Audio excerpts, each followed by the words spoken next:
It has been said that there are 3 steps to happiness. Step 1, find out who we are. Step 2, accept who we are. And step 3, be who we are. For many of us, this is straightforward, but for some, the changes needed to complete each step are far-reaching and life-changing. It's then that we need destiny to do her job. Destiny is a funny thing. For most of the time, we don't even notice her. It's as if she's sitting in the background, quietly minding her own business until she notices that things need a jolt here or a nudge there if they are to turn out how she intended. When we see a positive outcome in our life, we celebrate destiny's involvement in getting us there, but very rarely do we notice the little jolts and nudges which she has made to stop us from going off track. Step 1, find out who you are. As he opened the envelope and looked at the card inside, Jody didn't know whether to punch the air or run and hide. He had 2 weeks left at junior high school and, in accordance with tradition, the boys all wrote down a challenge and sealed it in a blank envelope. The challenges were then mixed up and each boy then had to take one of the envelopes at random and then carry out the challenge accompanied by one of the other boys as proof that it had been carried out. At least Jody wouldn't be climbing onto the school roof and dropping his trousers at the teachers below, which was a relief as the school had 3 floors and he was afraid of heights. At least he wouldn't be going up to the most popular girl in his class and inviting her to be his date for the prom. He knew she disliked him, as did her boyfriend, who was not afraid to protect her physically if needs be. And at least he wouldn't have to let the tires down on his teacher's car, which would almost certainly result in his mother being summoned to the school and him being banned from his beloved skateboard for the whole summer. As he read the card again, he wondered whether he should just dodge the challenge altogether. However, his thoughts quickly wandered back to the sight of one of last year's leavers running naked round the school, frantically looking for his clothes, which had been hidden in various places. No, there was no get out, and he was going to have to carry out the challenge. He read the card again: spend the night in Jackson's department store dressed as a girl and provide photographic proof. Jody was an awkward teenager who seemed to exist on the periphery of everything he was involved with. He wasn't popular at school and most of the class just ignored him.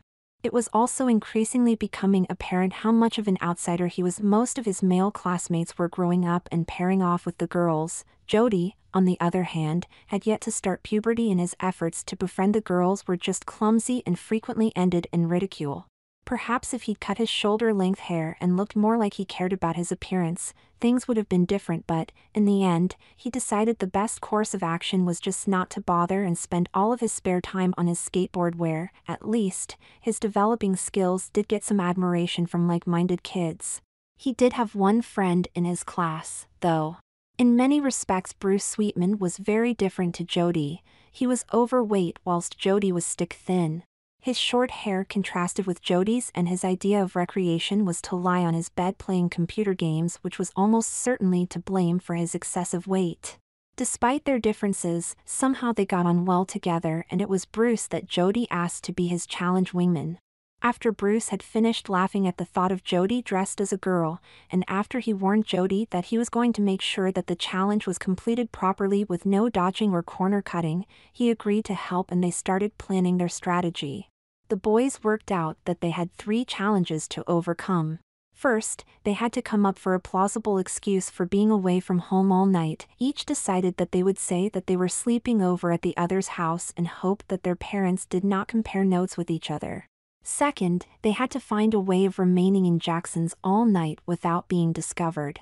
This, they decided, was not as hard as it appeared, as the night security guard there was well known for his poor eyesight and tendency to watch TV and sleep on the job. All they needed to do was to enter a few minutes before closing time and head for the furniture department, where they could hide in a wardrobe until the guard had finished his rounds. Then the coast would be clear for the rest of the night. Third, Jody had to become a convincing girl. They started to make a list of what was needed, and Jody started to feel that Bruce was becoming a little too enthusiastic with his planning. Well, you're going to need a bra and panties, he started, and I think you should go for a mini skirt and ankle boots. They're going to look really cute on you. Whoa, interrupted Jody, you're enjoying this a bit too much. Do I really need to go to all that trouble?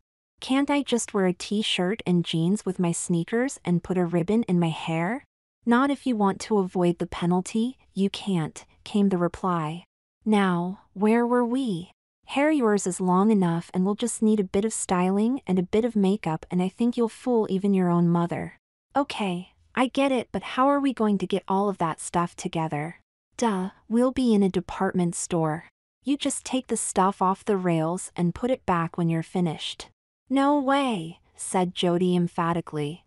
The trespass we're planning is bad enough, but there's no way I'm going to risk being caught for theft too. All right, so what's plan B? I don't know, but I'll have a think. See you tomorrow. See you, replied Bruce, and they both set off to their respective houses. As Jody went through the front door, his mother called out to him, Jody, you still haven't taken that bag of old clothes to the thrift store, and this is the 5th time I've asked you. Please, can you take it now before they close? Jody was trying to decide whether to ignore his mother's request or come up with a suitable excuse when Destiny gave one of those little jolts. He looked inside the bag. In there, clean and folded, was everything he'd need. Even better, as his mother was only 18 when he was born, the clothes were just about suitable, even if the fashions had changed a bit in the meantime. Okay, I'm going. See you later. And with that, Jody set off to Bruce's house, where they went through the bag together. 20 minutes later, they'd collected a pair of mid-heeled ankle boots, assorted underwear and jewelry, a mini skirt, and a couple of tops. They put everything they were keeping into a spare bag to hide in Bruce's garage, and Jody quickly ran to the thrift store with the rest, arriving just before it closed for the evening. They were now ready to undertake the challenge. 3 days later, it was time to put the plan into action. With each boy having told his parents that he was having a sleepover at the other's house, they arranged to meet outside Jackson's at 7:30 p.m. Bruce arrived first with a large bag containing the clothes and a few other bits he'd picked up. Jody was nowhere to be seen. After 10 minutes, just as Bruce started to think that Jody had got cold feet, Jody ran up, out of breath. I thought you'd chickened out. Sorry, my mom kept asking me to do things and it was hard to get away.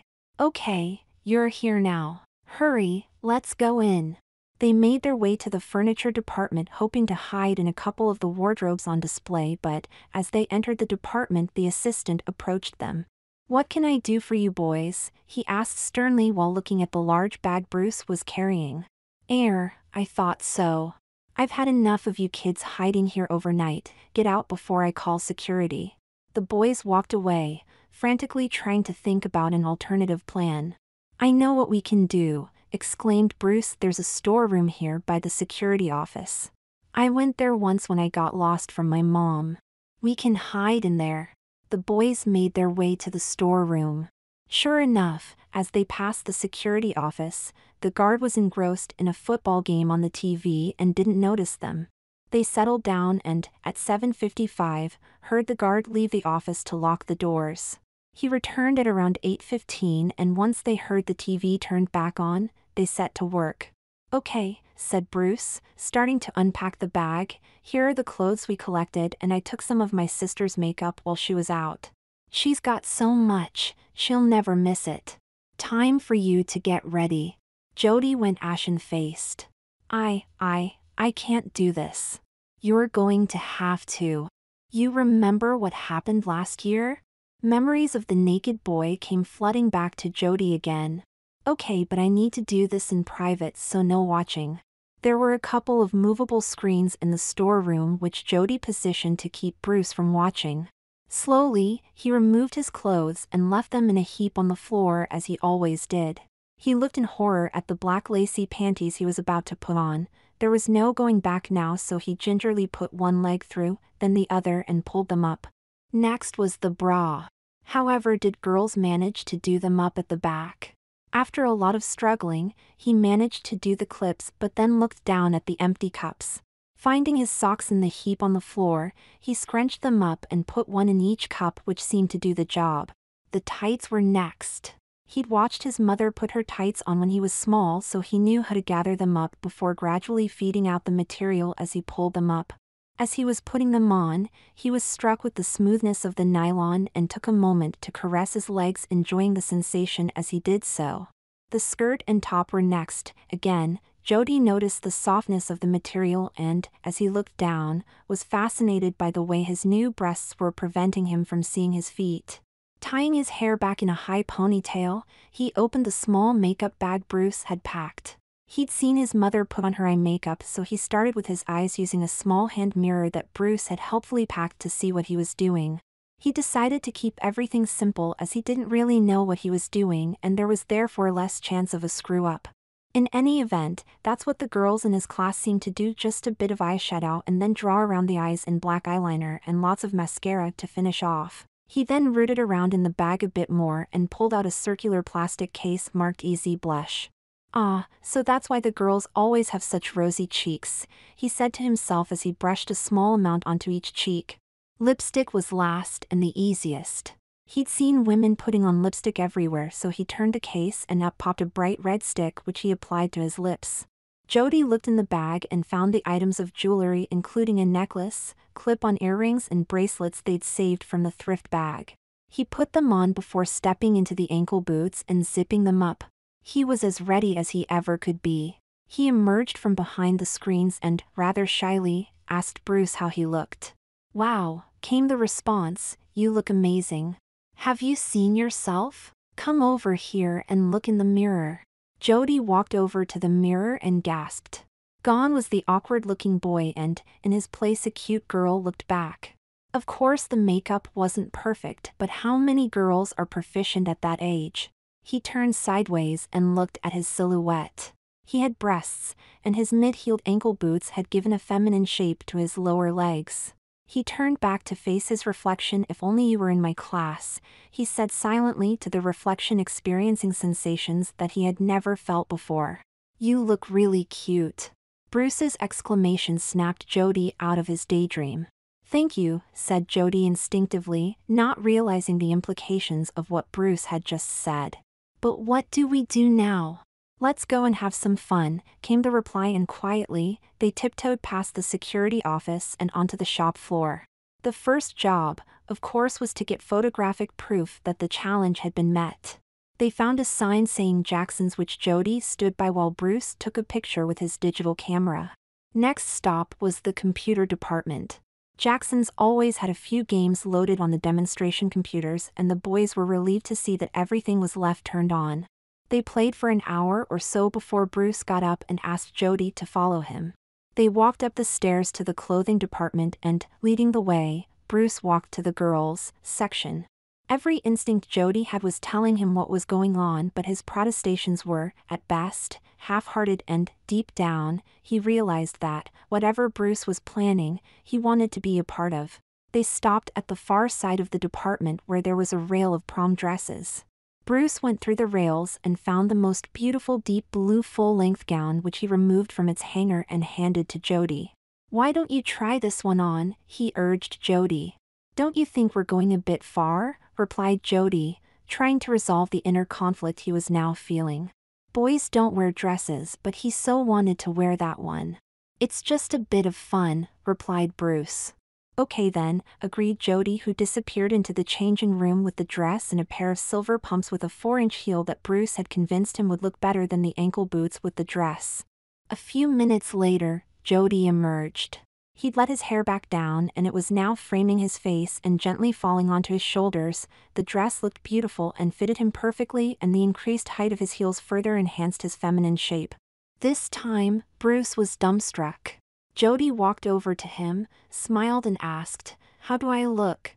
Just beautiful," Bruce stammered, blushing to a dark crimson color. "Aren't you going to take a photo of me then?" asked Jody, momentarily surprised at his own boldness. Yes, please," came the reply, and, trying hard to stop his hands shaking, Bruce duly obliged.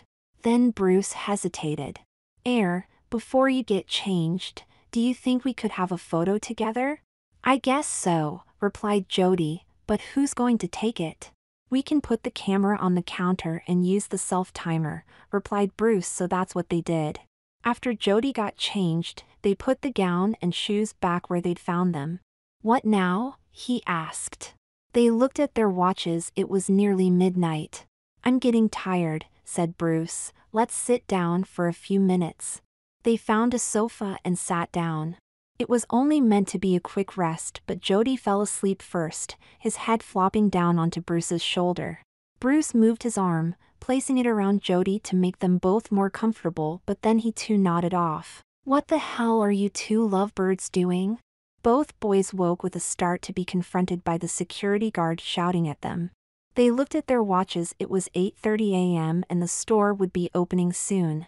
Bruce thought quickly. "I'm sorry, sir, we did it as a dare. Please let us leave now." "Not until you've given me your names and addresses. Your parents are going to find out about this." "Please, sir, don't tell our parents," begged Jody. "They'll ground us for months." "You should have thought of that before running off and spending the night here, shouldn't you?" Bruce reached into his bag. "Are you sure you have to tell our parents?" he asked before removing 4 bottles of beer and offering them to the guard. "Well, I suppose I could turn a blind eye this once. But you two need to get out now before someone else less sympathetic sees you," and he led them to the back door where they stepped into the outside world. "That was close," laughed Bruce. "Yes, it certainly was," giggled Jody, "but my boy clothes are still in there. What do I do?" "Oh, just go back in at 9 o'clock and get changed again. He'll be well into the beer by that stage and will never notice." Both boys looked at each other and laughed till they cried. "Your mascara's running," said Bruce, moving closer to wipe it with a tissue. They both looked into each other's eyes for a few seconds before Bruce held Jody and closed in to kiss him. "No," shouted Jody, pulling away quickly. "I can't do this. We're 2 boys and I'm not gay." "But I thought," protested Bruce. "You thought what?" "Whatever you thought, you were wrong because I'm a boy and I'm not gay. Just go home." Shocked and crestfallen, Bruce went home, leaving Jody to sneak back in and change back into his normal clothes. At school the following Monday, it was as if nothing had happened. Bruce handed Jody a USB stick with the 3 photos they had taken, the first of which provided the evidence that the challenge had been met. Jody was back to his normal monosyllabic self, and, for the remainder of the week until the summer break, there was a great amount of unease between them. It was apparent that things between the two of them were never going to be the same again. Step 2: accept who you are. 5 years had passed since Jody and Bruce had spent the night in Jackson's. As far as Jody was concerned, it wasn't an easy 5 years. Firstly, Jody and Bruce's friendship never properly recovered, and after just a year in senior high school, Bruce's family had moved to the other side of town, meaning a new school and new friends for Bruce. In the end, they were sad to part company, particularly Jody, as Bruce was really the only proper friend he'd ever had. But Jody had much bigger things to wrestle with. He couldn't shake off the memories of how he'd felt dressed as a girl and how close he'd come to kissing Bruce, but he was in denial. The problem was that the more he tried to convince himself that he wasn't gay by trying to date girls, the more desperate and clumsy his attempts became. It was therefore no surprise that, as he neared his 20th birthday, his only experience of intimacy was what nearly happened with Bruce 5 years earlier. However, his inner turmoil had more far-reaching consequences. He was generally disliked by the other kids at school, his schoolwork suffered, and he failed almost all of his exams. Instead of fulfilling his parents' hopes for a college education, he was now working as a caretaker at a local office with little chance of finding anything better in the foreseeable future. In fact, the only thing about him that hadn't got any worse was his appearance. He was still stick-thin with long hair, and whilst he did try to take a little bit more care with his appearance, he still had a long way to go. The other workers in the office, 6 in total, were all female, which only added to Jody's frustration. 3 of them he would have loved to have asked out on a date, but, as they actively ignored him whenever his work took him near them, he knew there was no point in even asking. In fact, of the other 3 who were definitely plain Janes, only 1 ever managed to speak to him, and even then, it was only a quick hi in the morning and bye at night. Otherwise, he was well and truly on his own. But not quite on his own, of course. Destiny was there, quietly simmering in the background, and one day in mid-October, Destiny decided it was time for a prod. Jody was just finishing emptying the bin in the ladies' restroom when the hi and bye woman came up to him. "Have you got any plans for Halloween?" she asked.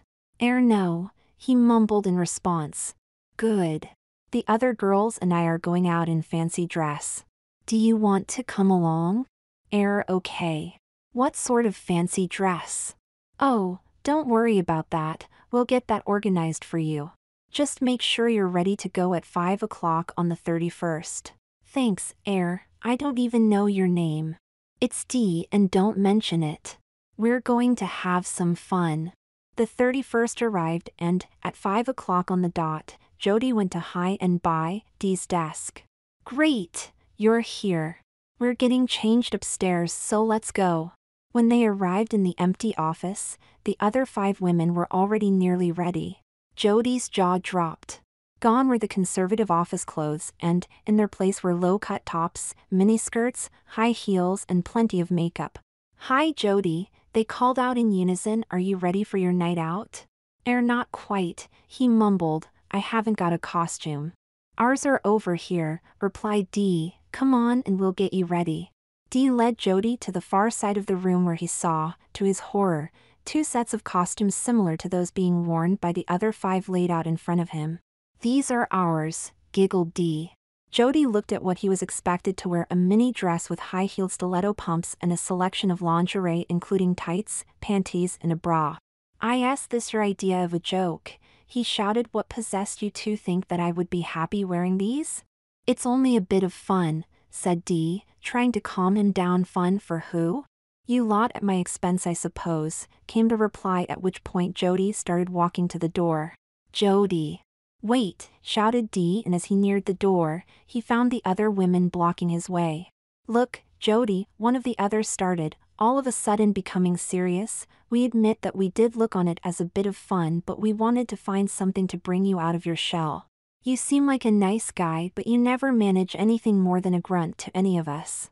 But why this? Asked Jody, slowly calming down again. Well, Dee commented how envious she was of your long hair and how she thought you'd look good as a girl.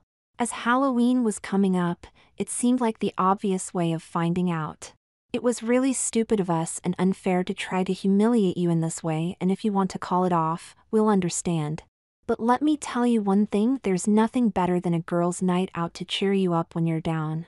Jody sat silent and thought for what seemed like an eternity. He remembered the feelings he'd experienced in Jackson's 5 years earlier, the feelings he'd been trying to suppress ever since, and realized that his reaction was not anger at his potential humiliation but frustration and fear that his little secret would be found out.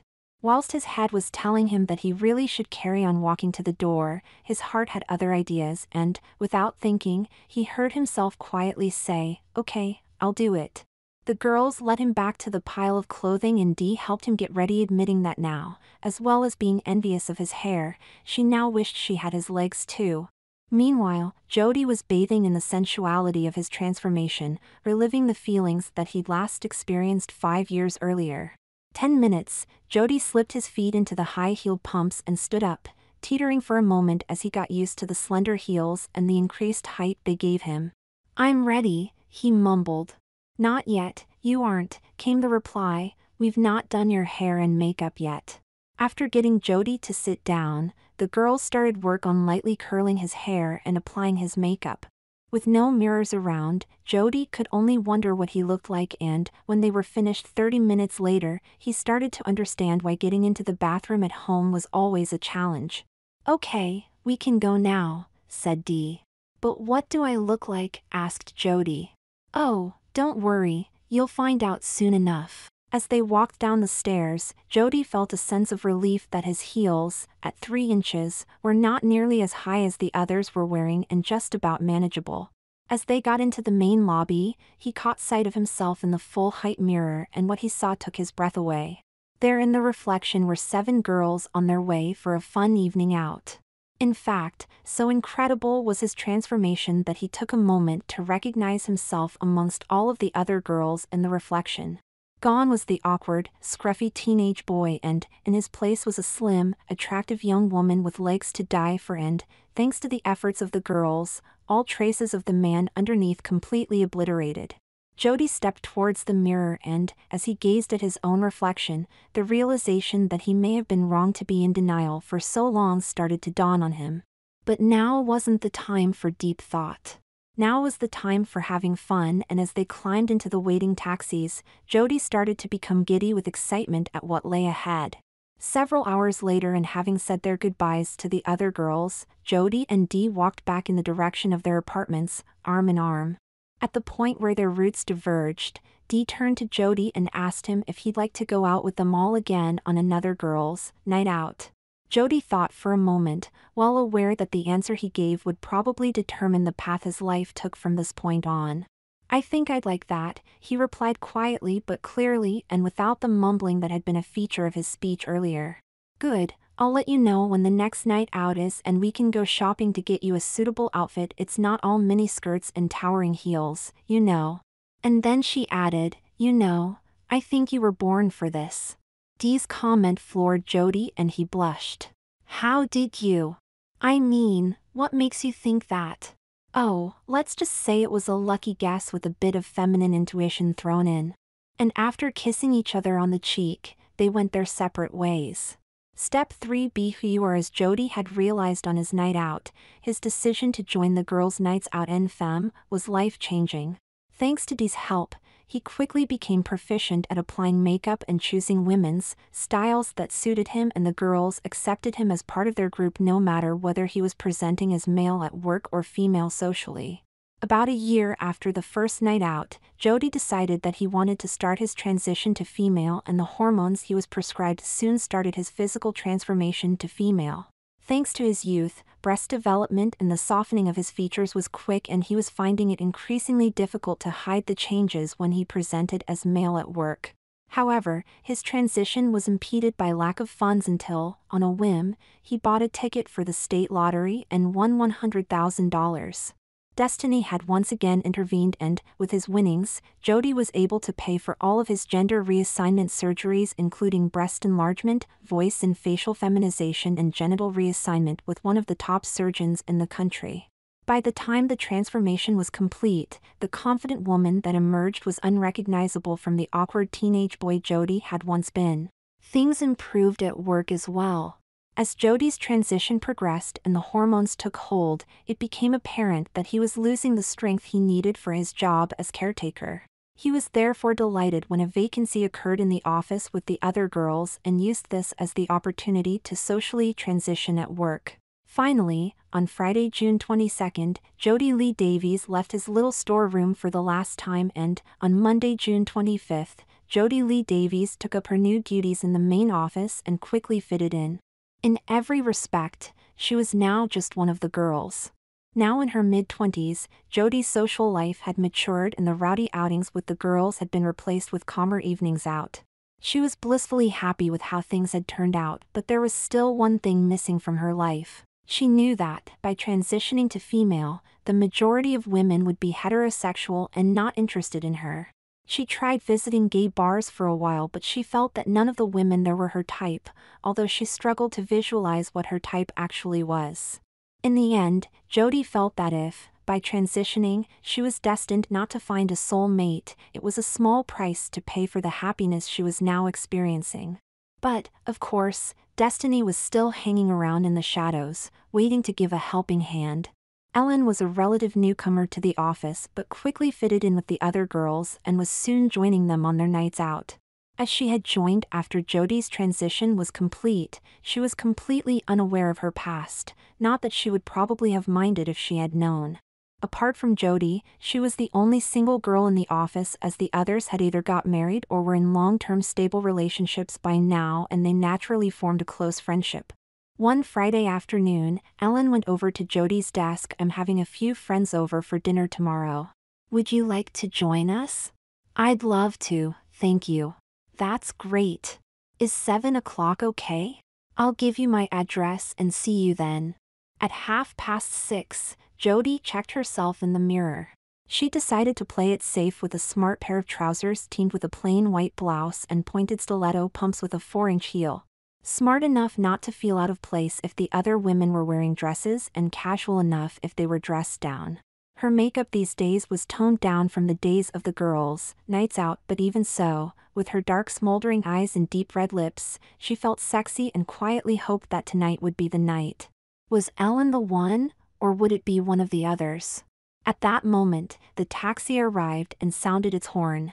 Grabbing her coat and bag, she made her way outside and got in. The drive to Ellen's house on the other side of town took about half an hour and she arrived at Ellen's on time.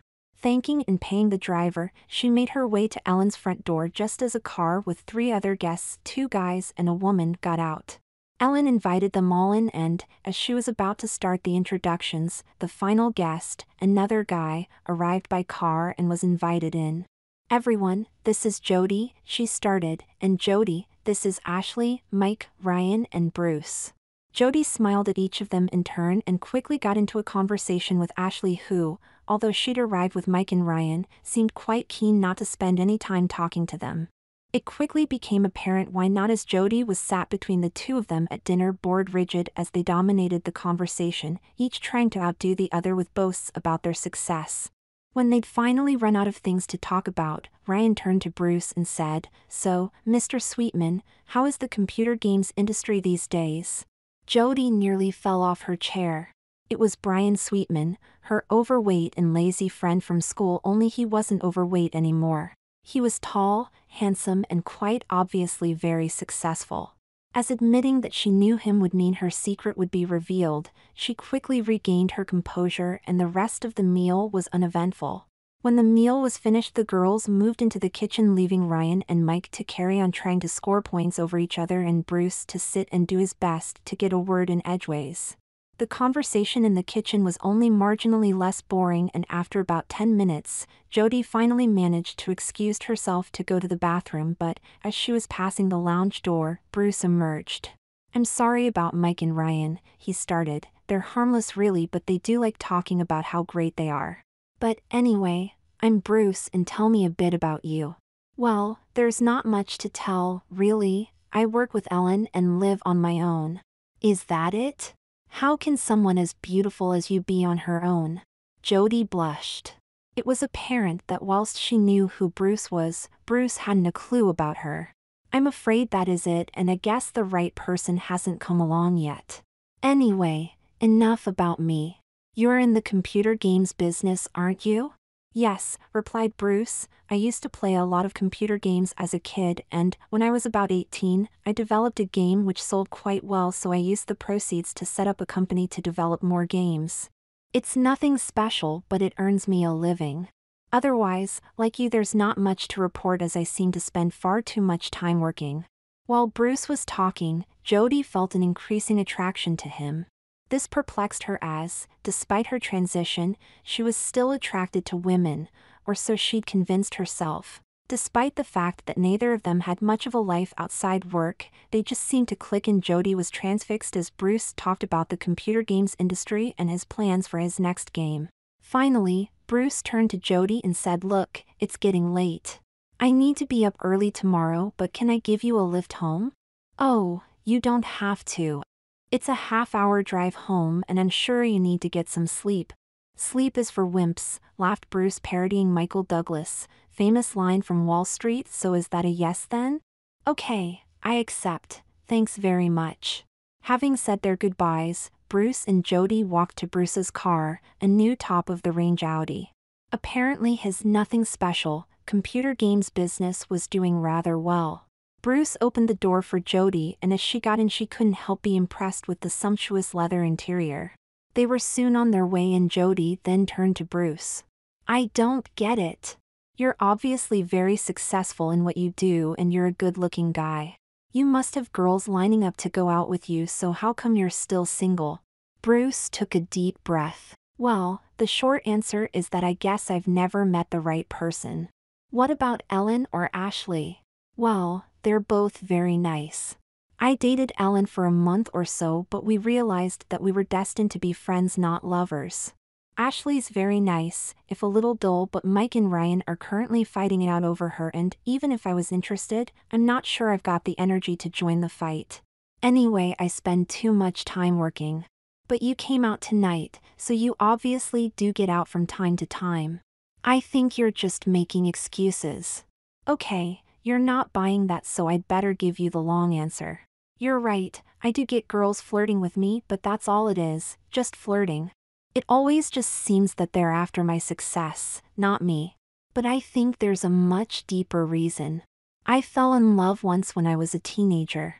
Everything seemed just right and I would have gladly spent the rest of my life with that person, but it was complicated and I haven't seen them for nearly 10 years. I should be over it by now, but the whole thing just plays on my mind and stops me getting close to anyone else. Complicated? In what way? I'm sorry, but I'd really not talk about it. I know that I need to move on and just hope that, one day, I can meet someone I can really love. The realization that Bruce was probably talking about her, or at least Jody as a boy, started to sink in. But even stronger was the realization that she now found Bruce incredibly attractive, and the reason that she was still single was probably that, instead of looking for a female soulmate, she should probably have been looking for a male. They were soon pulling up outside Jody's flat and Bruce stopped the car and turned to Jody. "Jody," started Bruce, "if I don't say this now, I never will. You're the most beautiful and engaging woman I've ever met. I've loved every minute I've spent with you tonight. Please, can I buy you dinner sometime? That would be very nice. Here's my number, please call me soon." Jody scribbled down her name and number on a piece of paper from her bag and handed it to Bruce. Bruce looked at the paper on which Jody had written her full name, Jody Davies, and then her number. Jody Davies? That's a coincidence. My best friend at school was called Jody Davies, but I lost touch with him after my family moved away. Jody saw that, as he talked about his friendship with Jody, Bruce became quite sad. "Was he your lost love?" she asked. Bruce felt that he had been backed into a corner. Tell the truth and Jody would probably never want to see him again. Lie and she'd almost certainly see through him and never want to see him again. He knew it was time to be honest. "Yes, but as I said before, it's complicated," and he started to tell the story about the night in Jackson's. He finished the story and then added, "The sad thing is that I've only got one photograph of us together and, as it was all make-believe, she doesn't really exist at all." Bruce took his smartphone, opened what looked like a calculator app, tapped in a few numbers, and then a secret photographic vault opened. He tapped on the photo of the two of them they'd taken when Jody was wearing the prom dress and passed it to Jody. Jody also knew it was time to be honest. She looked him straight in the eyes and said, "Bruce, it's me." "No way. You're nothing like him. Apart from the obvious gender differences, your personalities are completely different." "Bruce, I'm telling the truth." Jody reached into her bag, took out her mobile phone and after a bit of tapping, passed the phone to Bruce where he saw the same photo on the screen. "My God! It is you. What happened?" "Well, the short answer is that, having realized who I really was and accepted who I really was, I transitioned to female and have never been happier." Bruce looked shocked. Jody continued. "After that night, I spent the next 5 years trying to convince myself that I wasn't gay and that I wasn't transgender, but I could never shake off the feeling that, when dressed as a girl that night, everything felt right for the first time in my life. Before that night, I'd felt different but never knew why, and that's why I could never relate to anyone else. I was just too wrapped up in my own problems. I loved girls and desperately wanted to be friends with them, but I just could not find a way to be in their world. The problem was that afterwards, I was ashamed about the way I felt and put what energy I had into trying to forget that it ever happened and convince myself that I was normal." Jody then went on to tell Bruce about how she had been tricked into the Halloween outing by her colleagues and how it had finally convinced her to live an authentic life. Then she looked at Bruce. "Your turn to tell all." Bruce nodded and started to tell his story. "About 3 weeks before we opened the challenge envelopes, I saw a program on TV about men who wanted to change into women. I was fascinated about how ordinary-looking men became beautiful women and spent a lot of time afterwards watching YouTube videos of guys transforming themselves into girls using makeup, and, I admit, I found it exciting." "So you're attracted to trans women?" interrupted Jody. "Maybe I am, but not just because they're trans women. Whilst I admit that, as a 15-year-old, I found the idea of an average-looking guy turning into a beautiful woman a bit of a turn-on, it went much deeper than that. Most of the girls I knew at the time were tomboys, but here were women in beautiful clothes and high heels, immaculately made up and looking stunning. To be honest, I didn't care whether they were born as girls or boys, they just looked fantastic." Jody started to understand but wondered how the Jackson's challenge come about. Bruce continued, when we started talking about the challenge at school, I thought it would be fun to see one of the boys dressed as a girl, so I wrote the card you picked. At the time, I didn't really care who picked out the card, and if I didn't get to be their wingman on the challenge, at least I would get to see photos afterwards. I couldn't believe my luck when you opened your envelope and it was my challenge, as it meant I would now get to play a part rather than just seeing photographs afterwards. During that night in Jackson's, you were so different, but I don't think you realized. Gone was the awkward boy who rarely smiled and spoke in grunts, and, in his place, was the loveliest girl I'd ever seen who was bright and happy. It felt that you were my girlfriend, and it felt so right. I never wanted that night to end, and I so badly wanted to kiss you. I was devastated when you came to your senses and pulled away. I could never get you as the girl in Jackson's, or my feelings for you, out of my head, and I hoped that, one day, you'd want to do it again, but what happened ruined our friendship and it was not to be. Until tonight, no one I've ever met since has made me feel the way I did when I saw you as a girl that night, but even before you told me who you were, I started to think you might be different, you might be the one. Like you, I spent years repeating I'm not gay, over and over to myself, and trying to overcome the shame I felt having a crush on my best friend and trying to kiss him. In the end, it prevented me from having a relationship with anyone else, as I was always terrified that my secret would come out. Jody felt and understood his sadness and pain. She too had been in denial for so long, but at least she had finally been able to confront her problems and fix them. How do you get over your love for someone who, you know, doesn't really exist with just a photograph to remember them by? How do you live each day hoping that that person is real and will come back, but knowing in your heart that they never will? Now you know everything. I hope I can see you again, but if you'd rather not, I'll understand and try to move on. I should go now, but please phone me, as I really don't want to lose you for a second time. Oh, Bruce, don't be silly, of course I'll phone you. It's funny, isn't it? We both spent all of these years trying to convince ourselves that we weren't gay when we didn't have to. How do you mean? Asked Bruce, a little confused.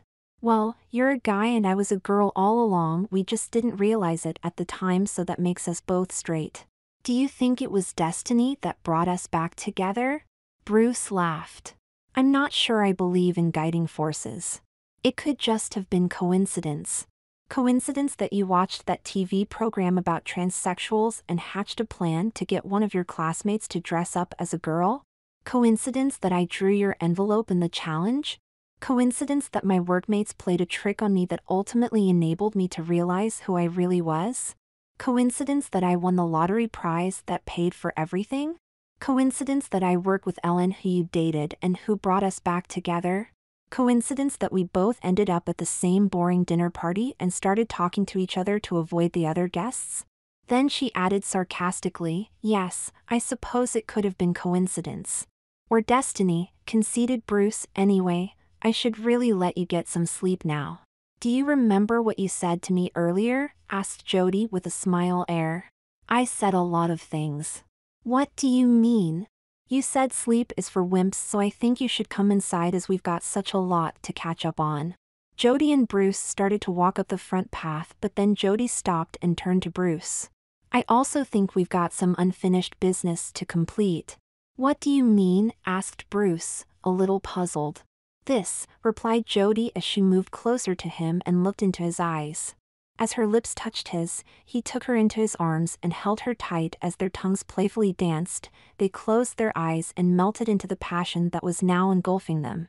Meanwhile, in the shadows, Destiny was packing her bags. It had been a long journey and she'd worked particularly hard tonight, but now her work was done and it was time to move on.